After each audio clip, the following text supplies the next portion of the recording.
அன்புடைய எனது பெயர் மணிகண்டசிவம். நான் வேலை செய்து கொண்டிருப்பது இந்திய தொழில்நுட்ப கழகம்.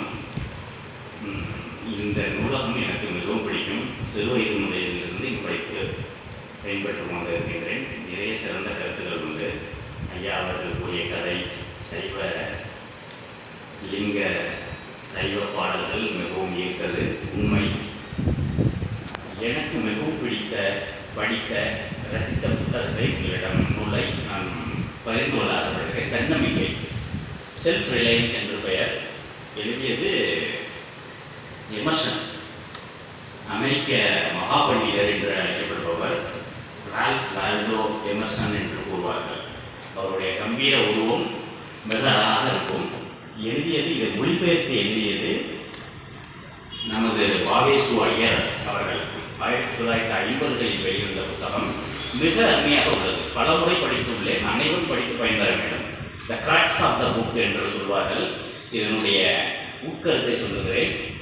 அவருடைய ஆசிரியரை பற்றி கூறுகிறார். கார்லைல், ரஸ்கின் என்ற இரு பெரும் எழுத்தாளர்களை பற்றி கூறுகிறார். நமது மகாத்மா காந்தியடிகள் கூறிய இன்னர் வாய்ஸ், உள் ஒளி, அதைத்தான் செல்ஃப் ரிலையன்ஸ் என்று சொல்கிறோம் என்கிறார். மிக மிக அழகாக சொல்லுகிறார். எல்லாவற்றையும் ஆட்டி படைப்பது மனோசக்தி. அந்த மனோசக்தியை நம்பு, மற்றவை எல்லாம் சிற்சக்திகள் என்று கூறுகிறார். மிக அருமையாக மொழி நடை உள்ளது. எமர்சனுடைய உரைநடை மிக கம்பீரமாக இருக்கும் என்று கூறுகிறார். ஐயாவினுடைய படம் உண்டு, அது இல்லை. வாவேசு ஐயரை பார்த்தீர்கள் என்றால் மிகப்பெரிய தாடியுடன் அழகாக இருப்பார். அந்த போட்டோ இல்லை. அதை பகிர்ந்து கொள்ள ஆசைப்படுகின்றேன். மேலும் இவர் கூறக்கூடிய கருத்துக்கள்லாம் மிக அழகாக உள்ளது.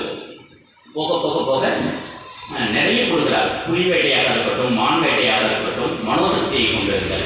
நீ மாமூலாக இருந்தால் உலகம் உன்னை ஏளனம் செய்யும் என்கிறார். மாற்றாகவும் இருக்காதே, நார்மலாக அப்படின்னு கூறுகிறார் அவருடைய நடையில். மிகவும் சிவவாக்கியத்தை பற்றி கூறுகிறார். மேலும் இடுக்கண் வருந்தால் நடுக என்று திருவள்ளுவனுடைய குரலை கூறுகிறார். மனோசக்தியை பற்றி வெட்டு நடை போடு என்கிறார். பிரயாணத்தின் மீது எக்காரணம் கொண்டும் ஆசை வைக்காதே என்கிறார். பிரயாணம், யாத்திரையும் நிறைய பயணம் செய்வது வேண்டாம் என்று கூறுகிறார். ஆச்சரியமாக உள்ளது அவரது கருத்துக்கள்.